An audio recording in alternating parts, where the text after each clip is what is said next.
What are your impressions about Shah Rukh? See, I think Shah Rukh understands where he came from. I think I'm judging. Maybe I may be wrong, but he understands what it is for a person to be doing one of their first films in the film industry. The magic bullet of all that Shah Rukh fires is a joke on himself. This is the greatest talent that he has. Have you received the love and respect from Shah Rukh Khan?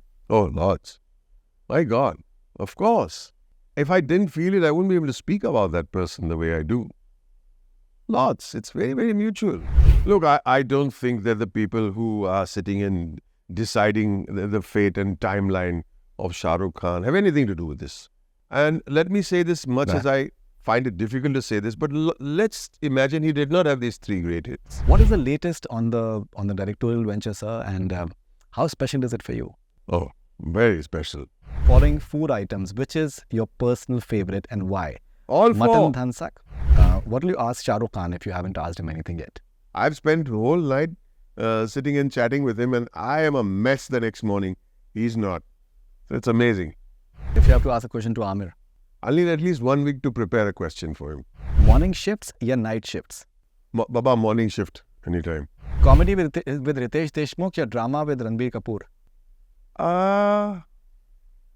Tough one, eh? Shah Rukh Khan the actor or Shah Rukh Khan the producer, who's more generous in giving? Both. He's both. Sorry. Even as an actor, you see, watch Dunki. If a romantic film starring you and Zenobia ji is made, what should be its title? Qatal.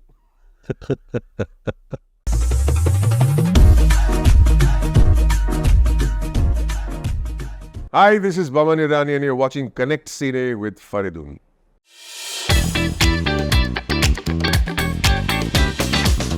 It's a huge privilege to have one of the finest actors in the Indian film industry and a man who's a huge inspiration and a hero for me personally.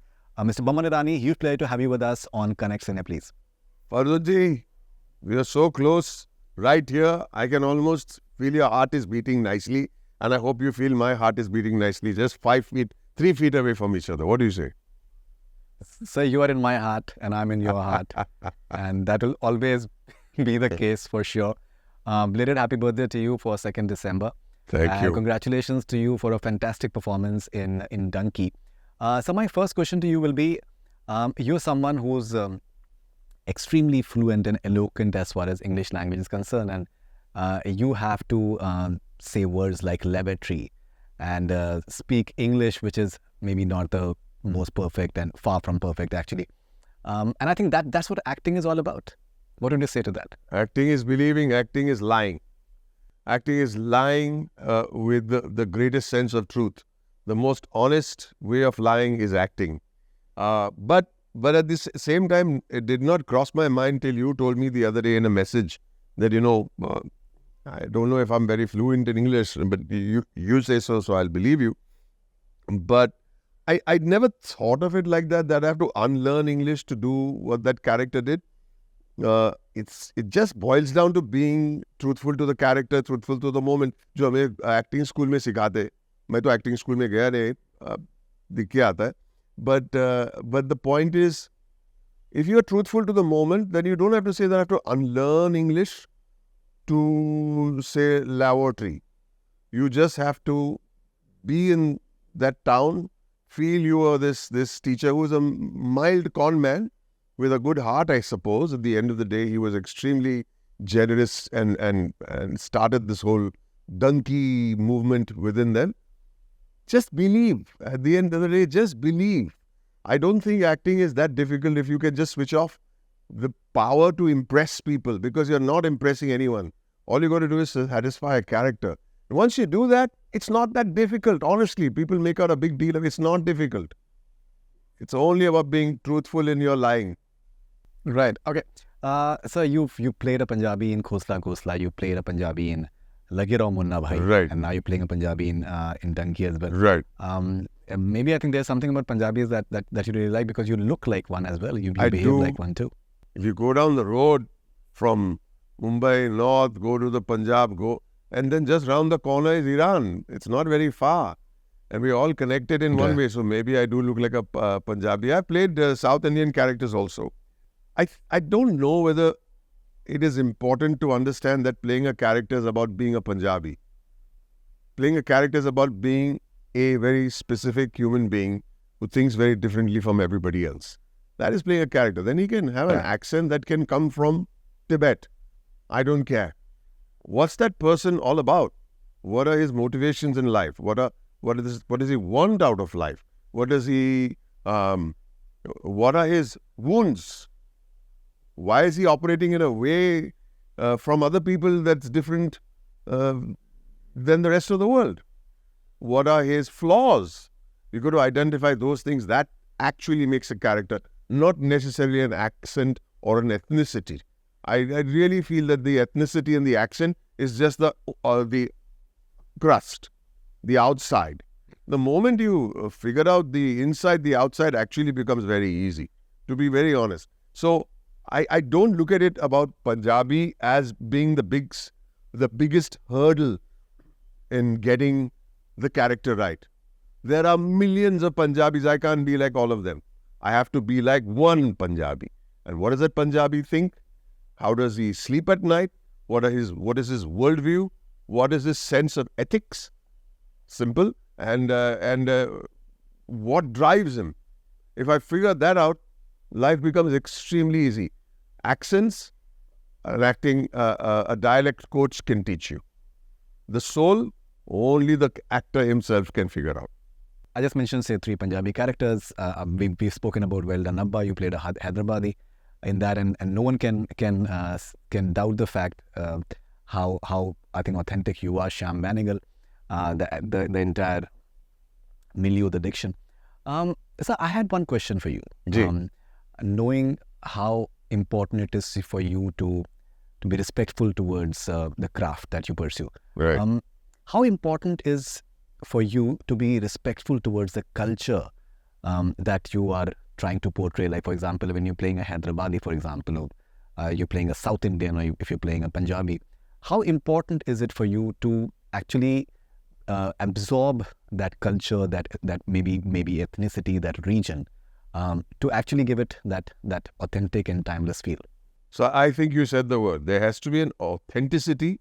Now, that's the only respect that we can extend. But the other part, like if you turn around and say this character, say I played in Well Done Abba, was a liar. I can't make him into a non-liar. We don't never judge our characters.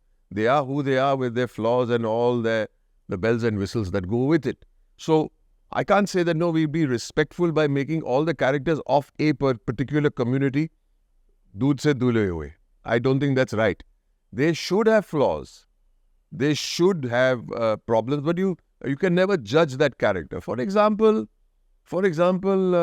villains.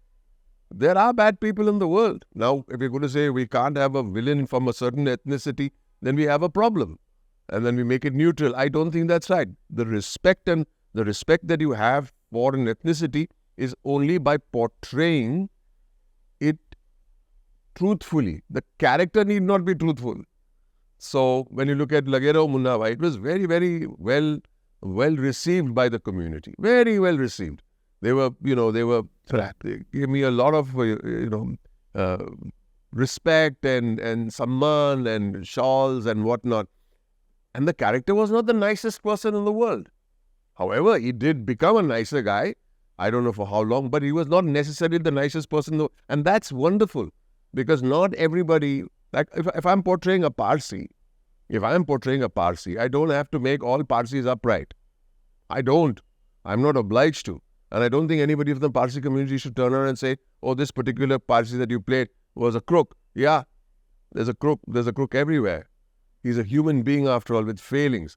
However, in cinema, it's always important for a certain kind of character, not an out-and-out villain, to show some change. And when you show change, Faridoon, there is hope for everybody. I always ask myself this question, that one of the most boring, angry, irritating, frowny characters that I've ever played is Virus. Why do people like Virus so much? And I've never really understood the answer. Why do children like virus so much? He's such a pain in the, where. He's a painful character. He's frowning, he's scowling, he's not saying a nice word to anyone.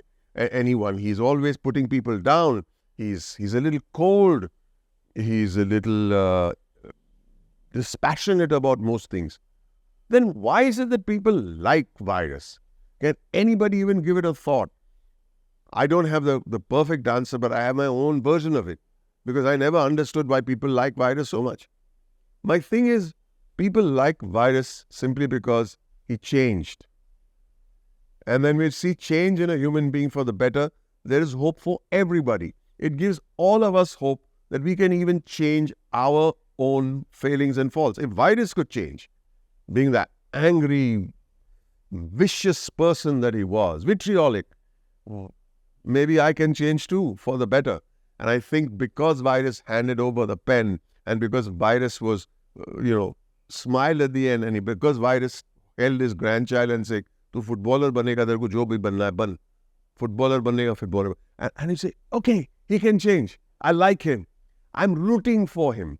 If there is no change in the arc, I'm not so sure people would have loved virus so much. So I think virus, the villainy of virus is delicious. I think I feel that he's the Gabbar Singh in a way. I think the way he's getting his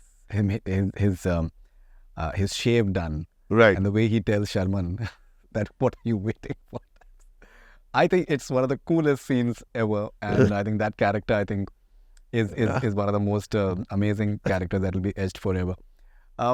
So I've had the privilege of having meals with you, and I've observed your fantastic sense of humor, and you have this very, very, very, I think, wonderful games that you like to play, quiz as well. Right. And you have, I think, a natural intellectual ability as well. But one thing that I've observed is that you're a very non-judgmental person towards everyone. You don't impose your intellectual ability as something superior, and you're very accepting of other people as well. In a way, do you feel that that's one of the reasons for your success as well? I don't know about all that. All I'll say is about being non-judgmental. I mean, you're judging someone, someone's judging you. And why is someone judging you? Someone can judge you in a bad way. Someone can judge you and actually point out your faults. But is it up to us? And I tell you, in this day and age, especially in social media, we are judging everybody as if to say we are authorities on the other person's life, failings, and what that person should be or not should not be doing. I mean, take it easy. Now, when you ask me why am I not judgmental, is because I know I'm flawed. You are flawed. You know your flaws. If you don't, then we'll discover it someday when we get a little older. But when we grow and we realize that those flaws of ours become more and more pronounced, you say, I should have done something about my flaws. So your near and dear ones are allowed to point out those flaws. But being judgmental on an intellectual level is not fair at all. Just because I do quizzes doesn't make me intellectual. I do a quiz every single day. I like knowledge. But at the same time, if someone is not as intellectually, I don't like to use that word, but say on par, there are people who are way ahead of me intellectually. Now, are they judging me in the same token? I don't think so, because I think to each his own. And let me tell you one more thing. The cleverest of people in the world, the most intellectual people in the world, the most intelligent need not be the most intelligent people. Intelligent people are the ones who find inner happiness. That's real intelligence. If you're going to sit and say, oh, that guy, not my kind of guy. Okay. What am I doing? I'm wasting my own time. What am I doing? I'm not even being of any use to that person because I've passed a judgment on someone by turning my face away or telling other people how not so very smart that person is. What good does that do to anyone? A simple human being with simple knowledge can be far more intelligent than you are or I am, simply because that person knows how to lead a good life, For me, that is intelligence. You can have all the knowledge in the world, Faridoon. Doesn't make you nicer than anyone. Amazing. All right. So I've spoken to you about Raju sir at length. Right. And I think almost all the stories. And the most beautiful part is that what we have in our conversations on camera, there are so many more stories that we have discussed off camera. Right. But we have discussed that. So I think maybe what I was thinking was, you worked with Shah Rukh Khan in several films. You also played a villain opposite Shah Rukh Khan as well in Dawn. Right. So I would just like to know your thoughts about Shah Rukh Khan. I believe when you guys were staying in the same hotel and he came down to your room and he said that I'm just in the room opposite you and I'm also the producer of the film. What are your impressions about Shah Rukh? See, I think Shah Rukh understands where he came from. I think I'm judging. Maybe I may be wrong, but he understands what it is for a person to be doing one of their first films in the film industry, and how one is treated, not as a commodity, not as a person who's supplying something.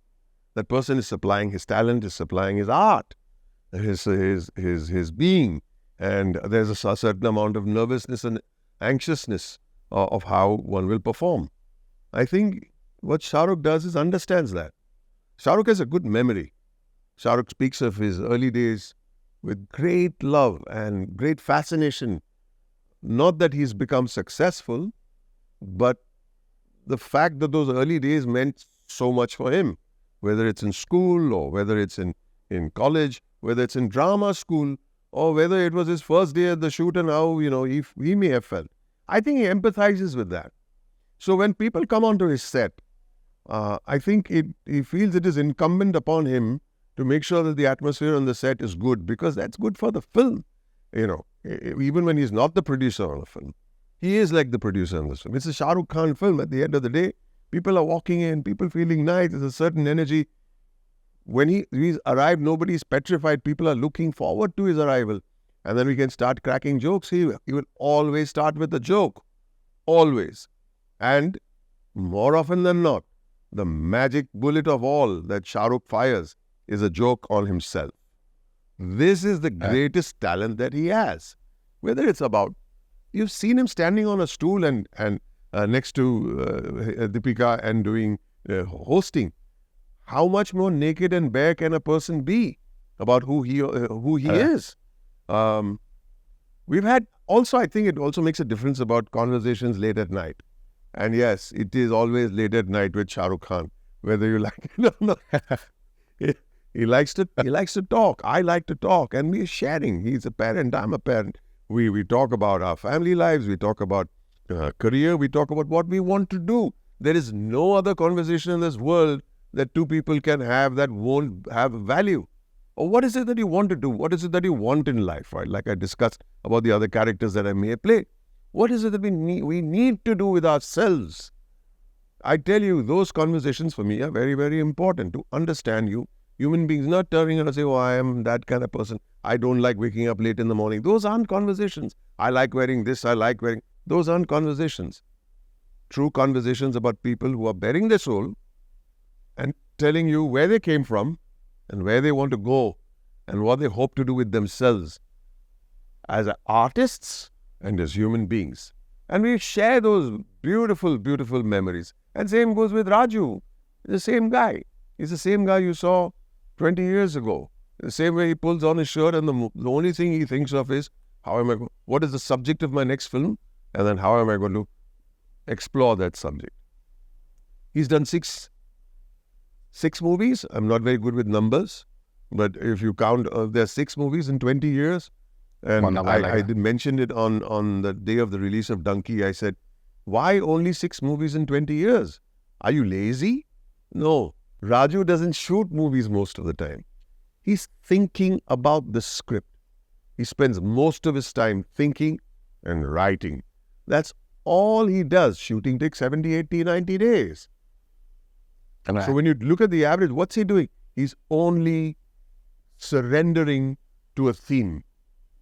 be it what he did in Three Idiots, or be it what he did about education and excellence, even in Dunki, for example.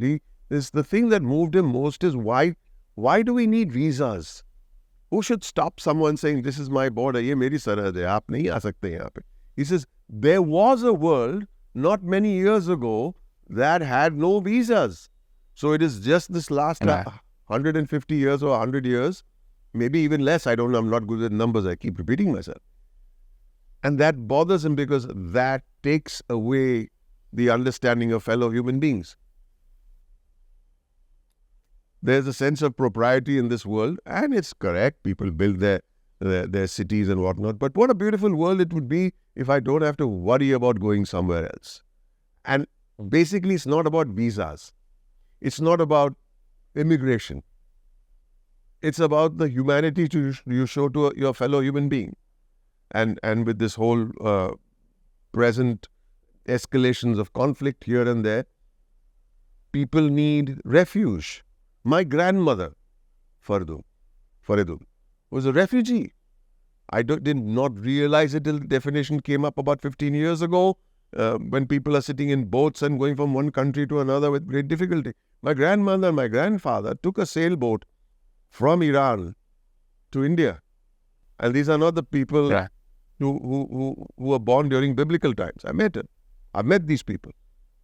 So they came, they worked hard, they made a life. And let me tell you, when you travel, you give your best because you've got no safety net. You've got no comfort zone. So my grandfather was a table boy.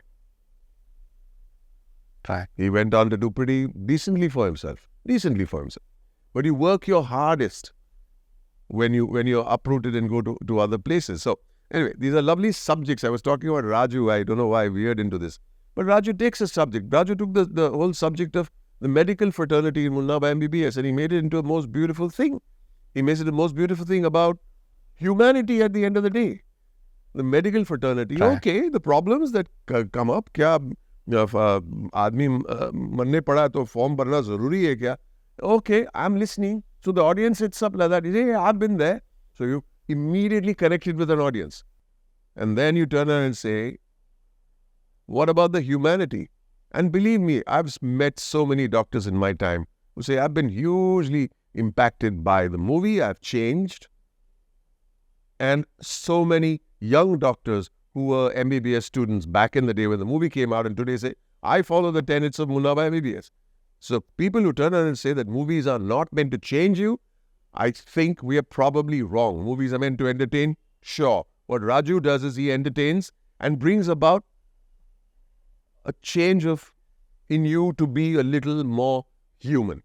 No, absolutely. I think even 3 Idiots, for example, I think your life is, especially your professional life, is a testimony to the fact that excellence ko pursue karo, success jhak maar ke tumhare piche aayegi. So I think that's exactly what you have been doing. All right, so you told me about a yardstick of success, especially when you're traveling, that was set by your mother, and she used to ask you that, did you receive love? And you said that yes. And did you receive respect? Yes. So you used to say yes. So that is the yardstick of success. So when it comes to Shah Rukh Khan, for example, he has been the producer of, say, Happy New Year. And even Dunki is one of the producers. Have you received the love and respect from Shah Rukh Khan? Oh, lots. My God, of course. If I didn't feel it, I wouldn't be able to speak about that person the way I do. Lots. It's very, very mutual. He understands where I come from. He's respectful of what I do. He's respectful of what I can contribute to a film. And I think there's a human affection in the story. So at the end of the day, what my mother says is absolutely right. You might want to do this, you might want to do that, you might want to conquer the world. But at the end of the day, did you have love and respect? Did you find happiness in that? Right. Yeah, sure. Shah Rukh, I think I have great love and respect for him too. The way he speaks as an ambassador of not only just the film industry, but the country in many ways. When he goes out there and you see and he opens his mouth, you know something really, really smart is going to come out of it. that the interviewer, wherever he is, in any corner of the world, will say, okay, I like what this guy is saying. I am impressed. And when he impresses the world, India is impressed in the same token. He's an ambassador. Right. Okay. And for several years now, people have been writing obituaries for Shah Rukh Khan. And I think the biggest example of that is when people start discussing your earlier work. कि वो DDLJ में जो आपने किया था, that means that in the sense कि अभी हो गया आपका. And then he has 2023 where he delivers 3 huge hits. Right. And completely reinvents the whole idea of stardom or superstardom in more ways than one. How do you look at this phenomenal turnaround? Look, I don't think that the people who are sitting and deciding the fate and timeline of Shah Rukh Khan have anything to do with this. And let me say this, much as I find it difficult to say this, but let's imagine he did not have these 3 great hits. So what? Do we judge Shah Rukh Khan by what happens only today? Only by the 3 hits? No, we respect him even more for his tenacity. But legacy? Man, you can't mess around with that. So people who, I don't think Shah Rukh is trying to tell someone, you were writing me off, I'll show you. I think he's a busy guy. He wants to be busy. He likes entertaining people. He likes seeing the joy on people's faces. I've seen him. He likes seeing the joy on people's faces when he's walking by them, when he's waving out to the world from Mannat. I don't think, I think it's after a while it should not become something that's very personal. It's got to do with the public at the end of the day. He's delivering for the joy of the public. Let me tell you, for every single person who was writing, I don't like to use the word obituary, but I used it already, who was saying that, okay, DDLJ was great, so basically you are a thing of the past.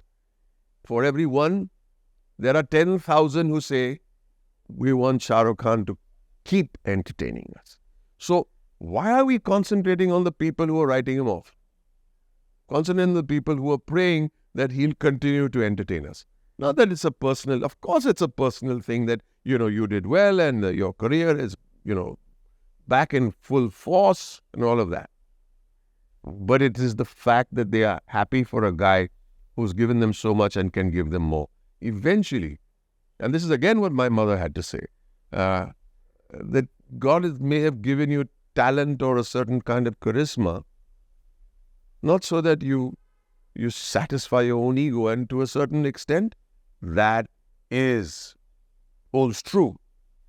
But the talent is for the public, for them to enjoy it, for the joy that they receive.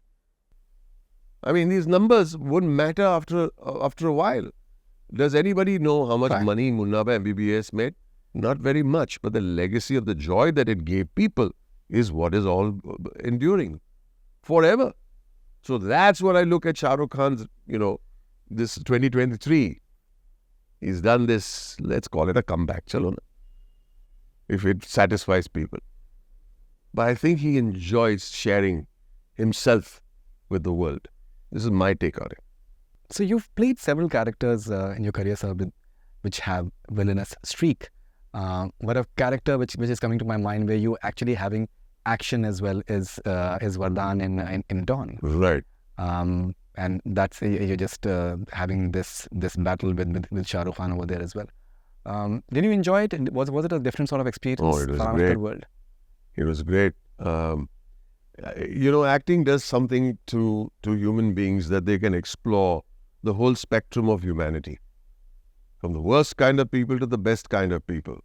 And Vardhan, there was a vicious side to that character that, vicariously you do enjoy playing people who you aren't, because you're playing that person who you are every day of your life, every moment of your life. And you're playing something that you aren't. So playing Vardhan with Dawn with Shah Rukh was quite amazing. The fight sequences, the rehearsals, the knife fights, the training.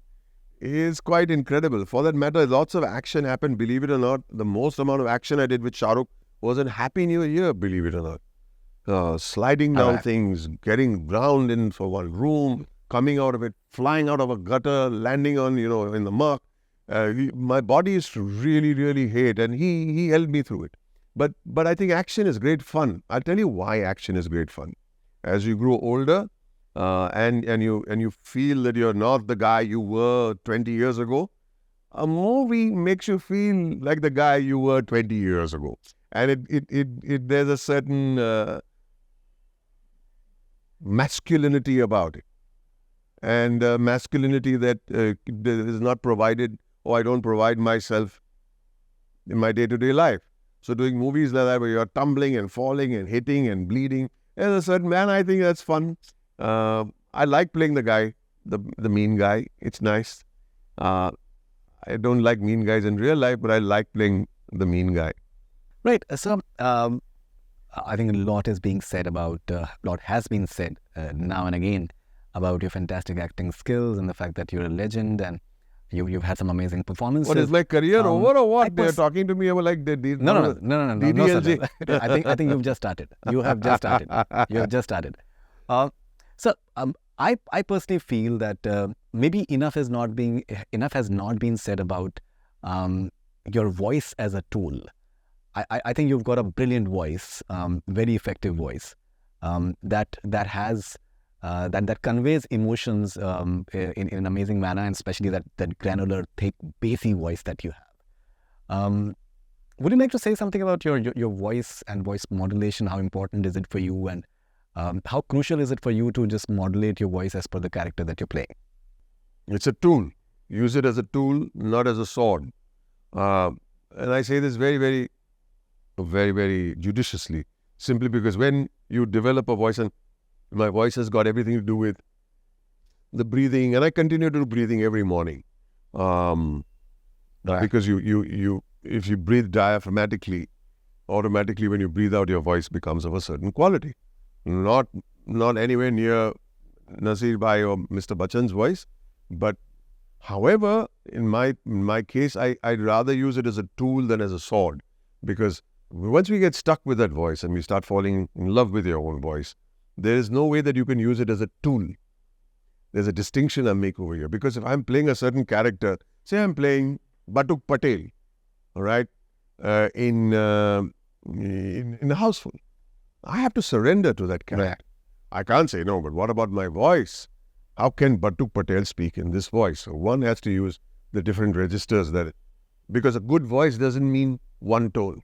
A good voice means you can use different registers in your scale. It's like a piano, right? Also, what you said is conveying emotions. Use your voice as a tool to convey emotions. If I'm vulnerable and I'm scared, I cannot use a baritone. You can, but it's difficult. You will have to have a quiver and use a register of the voice that will convey the truth of the moment. Now, that's all I'm interested in. The truth, the moment of truth in a scene.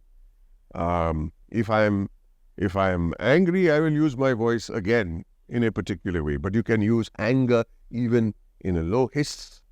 So use the voice as a tool, not as a sword to say, what a nice voice. And that's the very reason why people don't say anything when you're the only person, which is great. I'm very happy that people don't recognize and say, oh, nice voice. It doesn't make any difference to me. How is the voice being used is what is more important to me. Sir, we've spoken about your directorial venture, both off camera and on camera. You've been working on it for some time now, and I think the most important part that why I'm very very excited and looking forward to it, because I think if any filmmaker can work very hard on the writing of his project, then obviously it's a project that is worth looking forward to, and you've been assiduously and extremely, I think in a concentrated, not concentrated, but in an extremely, I think, evolved manner, you've been pursuing your scripting of the film. So, what is the latest on the directorial venture, sir? And How special is it for you? Oh, very special. See, I think what you said, you've kind of answered my question in the question itself. And I think it boils down to what Billy Wilder said. Billy Wilder, one of the greatest writer-directors in the history of cinema. And he said, please don't make a big deal about directors. I mean, my apologies. This is Billy Wilder speaking, not me. But he said, if the director did not have a great script, what does he direct out of? A phone book? So, I think that's one of the great quotes that got me going as far as the script is concerned. And when you see my film, hopefully in a couple of few months from now, you'll turn around and say, why did it take you so long to write a simple little film? The other day, Shankar Mahadevan met me and he said, the most difficult thing to write is a simple tune. I was speaking to Atul Kasbekar the other day about photographs. The most difficult photograph is the simple photograph because you don't have anything no crutches. So my film in many ways is a simple but layered film. And it took me so long, and thank you for all those words that you used, it took me so long to get where I wanted to go is not because I was writing the near perfect film, far from it. I was learning how to write. And it's a lesson that I learned as a young man, that just because I've been in the industry for 20 years, it does not automatically give me the graduation or qualification to write a film. Just because I've been in the industry for 20 years, I may have a certain amount of experience, but definitely not as a writer and definitely not as a director. You have got to start again from -1, then get to ground level and then keep going up as much as you can. So it took me a long time to understand the vagaries of writing. So I studied writing as a student. Took me years. And if you see the film, it's simple enough. It's human enough. It's as they say in good writing, take a simple thing and complicate it. So the only way you can tell a good story is tell a simple story that everybody can identify with, and then you complicate it and make it interesting to watch. So it took me a lot of time to understand structure. How do you structure a film? I didn't know. How do you have a character arc? I've heard that before, but it comes in the script. How do you talk about a character's flaws? You've got to invent them. How do you talk about a character's want?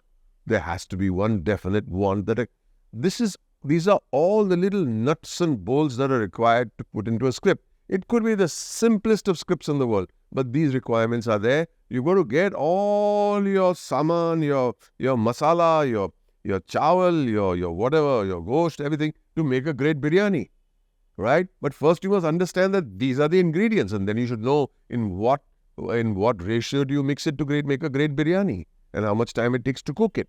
So that's what a script does for you. And I'm proud I took a lot of time. I take time for everything. It's taken me 44 years to become a movie actor. It took me 35 years to become a theatre actor. It's taken me 10 years to be a writer. And it's taken me 64 years and grandparent twice over to be a director. But that's my timeline. Yeah. And that's my timeline. And nobody should tell me, why did you take so long to do it? Because I'm happy the way I am.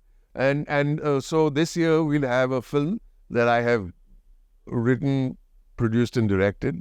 And I am extremely proud of it. I'm extremely proud of the process. The rest is finding truth, finding honesty. Don't show off. Amazing. Don't show off. Because people are not impressed by show-offs. People are impressed by something that moves them, something they identify with. And I hope that's where I've placed all my money. I've placed my bets on that. All right. So you mentioned that you're making this film, first film at the age of 64. You've worked with Vidhu Vinod Chopra. He has directed you earlier in a club here. Right. Personally, I've had a lot of respect for him as a producer.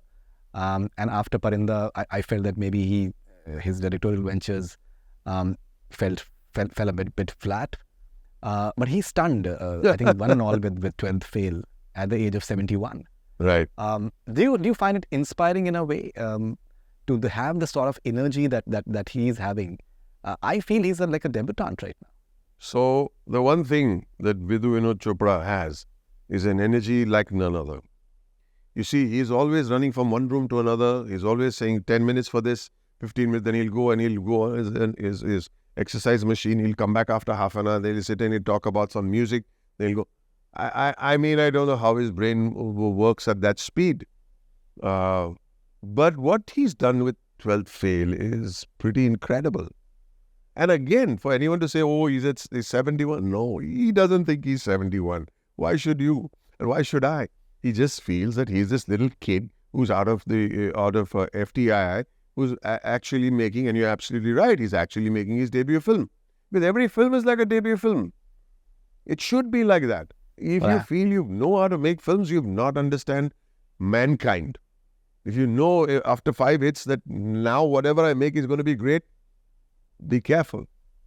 Be careful, because you have let down your guard, and you've let down and your safety net has become bigger and stronger. You don't need a safety net.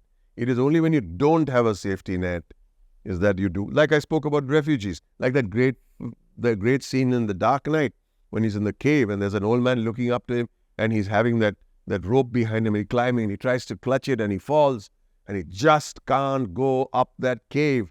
And then that guy says the only way to go up that cave is remove that safety rope, because then you have to cling onto that. So I think Vinod Chopra, it feels like that. Like, there is no safety net for him. And when you don't have a safety net, believe me, there is excellence without doubt. People who have safety nets are always hedging. Always hedging. Amazing. So before we get into rapid fire, I have one more question for you. So as your mother said, love and respect, yardstick for success. I saw one of your interviews, you said that money is not something that defines success or greatness for you.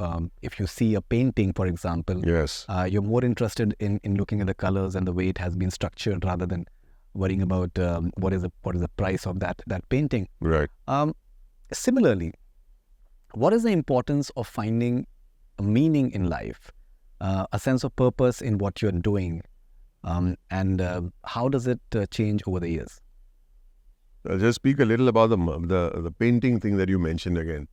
People go to Sistine Chapel and see Michelangelo's work up there. Everybody's looking up there with, oh my God, it took him 18 years. And you know how much he got paid?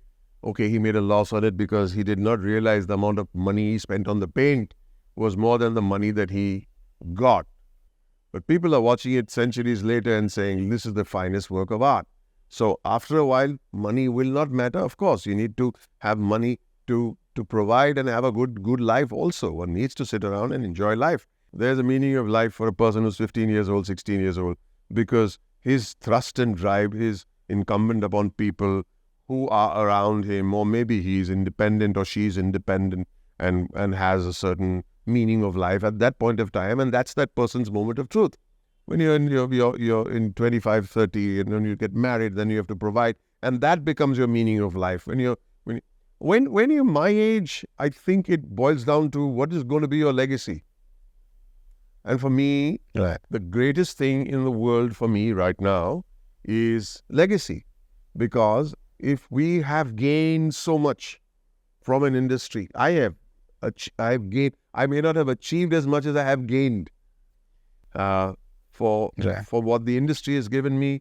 There is lots of love, there's lots of respect, and then there are a whole slew of people who are the ticket-going public, and let's call them fans. I'm sorry, I don't like that word, but let's call them who give so much. So, how do you give back? How do you give back is that person's yardstick of success. That person's I've started something called Spiral Bound. I'm not so sure if you're aware of it, but I'm aware. So Spiral Bound is something that's dearest to my heart, and as I mentioned a little while ago, that writing is the bedrock of good cinema. So we have some wonderful directors, and we have some wonderful cinematographers, and some wonderful actors, and we have some great writers. But I think that many people sidestep or just ignore that aspect And people struggle with it because it's a difficult craft. So whatever I learned in the process of writing my film through my dear friend Alex Dinelaris, who was my guru and my co-writer and the person who helped write my film. He's an Oscar winner. He wrote The Birdman. He won an Oscar for that, and he's a very, very dear friend of mine. Right. I've learned a lot from Alex Dinelaris. Now, whatever I knew, I put in my notebook and made notes. Now, those notes should not be good enough for just one script, which is mine. They should be good enough for a whole generation of new writers to share tips, techniques, philosophies of writing. So we've completed 675 online sessions since the pandemic. That's almost 200 plus sessions a year. That's a hell of a lot of hit rate for screenwriting. Right. There is no entrance test. Someone needs to recommend you. You give me a phone number. We put you on the list and you can attend. There's no fee. There is nothing except please come, leave your cameras on because you're in class. It is not like a podcast. It's not like an Instagram live. So you're expected to sit and have the decorum that you would have in a class. And this is, for me, my happiness because I'm capable of sharing and giving back. For me, it's important to me. When I come out of the class and I'm very happy and nobody asks me, so what happened? Fantastic class today. And she smiles and says, yeah, that's good. It's almost like you came and said you did an Oscar winning performance. Yeah, for me, it is important because it brings me joy. It brings me happiness and it's productive. The main thing, it's productive. Some person somewhere will pick up one of those tenets, one of those philosophies or one of those techniques and hopefully in the coming years write 5 scripts that we can all be proud of as a nation. That's it.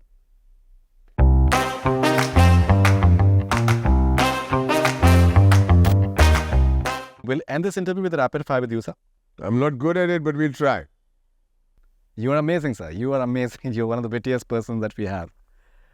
Okay, sir, out of the following food items, which is your personal favorite and why? All 4. Mutton dhansak, caramel custard, patra and machi.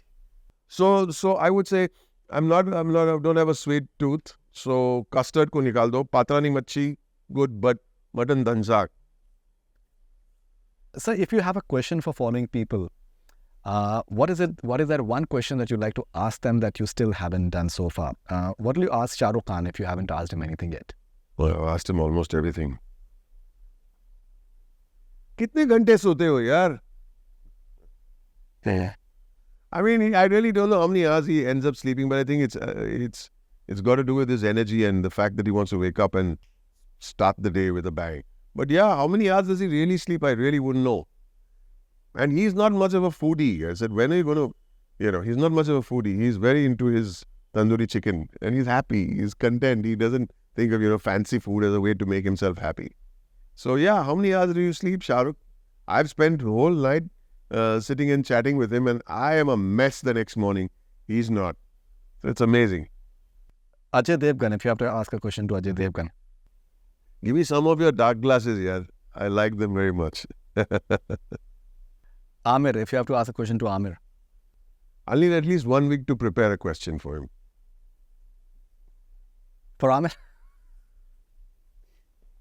थोड़ा preparation करके मैं करता हूँ. 3 Idiots or PK? Which one do you think is his better I think 3 Idiots. 3 Idiots. Also because I had a smaller role in PK. So. No, I'm joking, of course. But yeah, 3 Idiots. 3 Idiots actually inspired the nation. Akshay Kumar, if you have to ask a question to Akshay Kumar. यार सुबह कितने बजे उठते हो? Same, similar to... Because he gets up... एक सोता नहीं है, जल्दी उठ जाता है. एक 8 घंटे 9 घंटे सोता है, सुबह उठ के स्विमिंग पूल में वॉकिंग में. मैं सुबह अक्षय को अगर मिला तो गया, चल स्विमिंग पूल में वॉकिंग के लिए जाते हैं. And he is so into his fitness thing, And he is a genuinely fit guy. Genuinely fit guy. Yeah. And he, we were in London, not in London, in England somewhere, don't remember where. And, we were taking walks in the swimming pool, So one lady said, only old people do that. You think, yeah, it's okay. I'm trying not to get old. And he doesn't apply makeup, sir, for He doesn't need interviews makeup. or anything. Like, He doesn't need Yeah. makeup. It's fresh. mm, Fresh. It's got a Yeah. lot. That's genuine health, by the way. That's genuine yeah, absolutely. being conscious of one's health. Absolutely. So, if you were to pick an alternate career apart from acting, what do you think it would have been? Screenwriting. And why is that? Because I enjoy it. I love it. Okay. So, if you can describe the following movies in one word. Dunki in one word. Journey. Okay. Three Idiots. Space Pen. Lage Raho Munna Bhai. Bapu. Okay. Well done, Abba. Well done. Khosla ya Ghosla. Kamina. So, out of all the films that you've done and the roles that you've enacted, which role is closest to your heart? I think Kosla. I think what I loved, I think that character was absolutely amazing. But the fact is that he goes in the lawn when he is drunk and he urinates. I thought it was one of the most irreverent, amazing scenes So, that I've personally so seen. it was quite a night. It was like 4 o'clock 5 o'clock in the morning. The sun was about to come out. And Amitabh was the cinematographer. And we had only one reel, one spool left. And we did that whole thing in one go. Because from the moment he walks out of the house to the car, when he shuts Navinji's door and they drive off. And I said, whatever you do, don't cut. Because we have one last hurrah. So let's that roll. So I said, follow me, whatever I do. And then the car went away. I'm living in a bungalow with 7 marble granite. But that's the guy he is. He went down in the garden to pee because it was a statement of his crudeness and the fact that he couldn't change even though he made all that money. He still pisses in his lawn. It was a statement. I tried to make a statement. I think it came through. If you remember it so vividly, obviously it was successful. I think it was brilliant, absolutely. Favorite movie you have watched recently, sir? 12th fail. All right. Any movie on Netflix that you have recently seen and found it to be excellent? Killers of the Flower Moon. Oh, all right. Okay. Yeah, because... if you were a stand-up comic, what would be your opening joke? So I think I'm funny. You are. No, that's the line I would use. So I think I'm funny. That's all I would say as an opening All joke. right. Okay. Your go-to karaoke song, sir? My Way. Sir, my question, I've been thinking that why is it that you haven't recorded your songs, sir? And why is it that they're not out on YouTube? And why don't you take yourself seriously? You're an amazing singer. I've seen you perform live. I don't know. I just have some favorite songs that I sing. And when I watch some wonderful singers, Arijit and Suniti Chauhan and Shreya and all those kids on. I just feel I sing for my own pleasure. I'm nowhere. I'm not comparing myself, but they are so beautiful that I'm happy singing for small occasions. I'm happy. As a ye ya wo, either or, if you have to choose between the two, morning Right. shifts ya night shifts, Baba, morning shift anytime. comedy ya drama, Dramedy. dramedy. Okay, remake a classic ya create a new age story, New age story. biryani ya Parsi brown rice, Biryani. comedy with Ritesh Deshmukh ya drama with Ranbir Kapoor.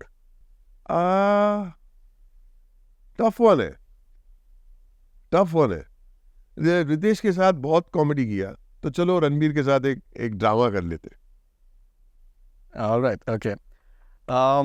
Collaboration with Anurag Kashyap for a gritty drama ya Karan Johar for a glamorous film? I've done a lot of glamorous films. So, Right. and I enjoy working with Karan. I've worked with him. I enjoy his films. They bring so much joy. So I think for a change of pace, I've never done a film with Anurag Kashyap, who I think makes some wonderful films. He's also an ambassador for us, big ambassador. So why not? I'd like to do a film with Anurag. Of course. In fact, so I thought that you were amazing in Dostana. There you go. Because that is another role that is not your comfort level in a way, but I think you were absolutely brilliant. And it was very, very funny. It was very entertaining. So I don't know, I was feeling so nervous before I got into the moment. I got so nervous. I'm sitting over there, and Amrita, the production designer, she's wearing those glasses. She's standing behind the door. I said, give me something. I want a gift. Give me something. So she gave me a little bag. I said, put a candle in it quickly, and they're still setting up inside. Priyanka Chopra opens the door, and I just gave her the thing. I said, it's a candle. Don't expect too much. Basically, that's the subtext of it. Zyada kuch maang lena nahi, ek candle hai, lena hai to lene to jao.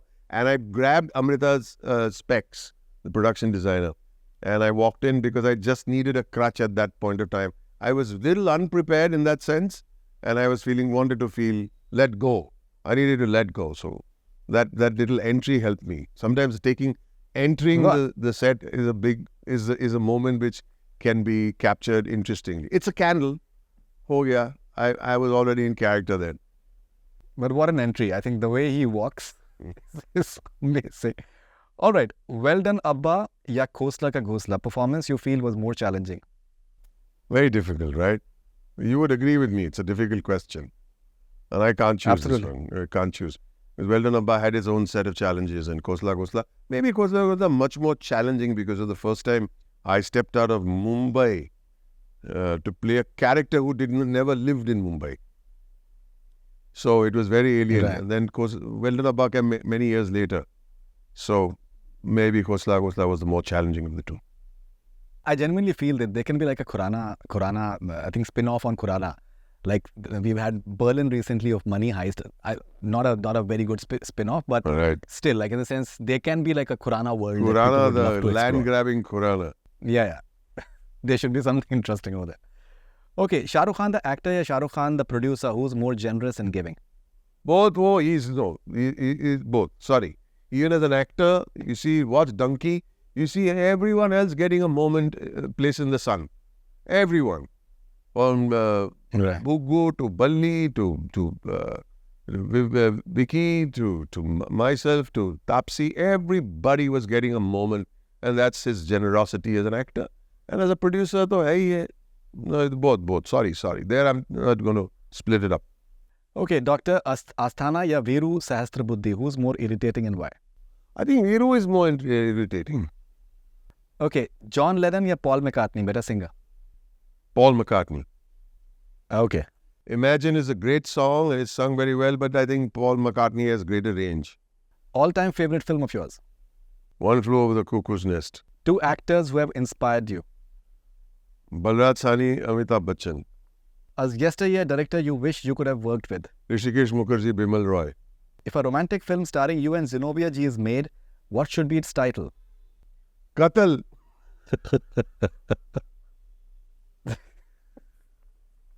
No, I'm joking. That was the last question.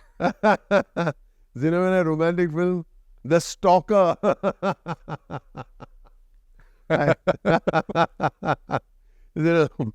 Zenobia is actually nothing that the way I describe her. She is this little, Zenobia. She lives in her own little world of kindness and her dogs and feeding people and make her out to be she's the gentlest and kindest person that I know. Boman sir, thank you very much. Wonderful talking to you as always. Hugely inspiring and truly, truly amazing conversing with you. Thank you so much. Thank you, Faridoon ji.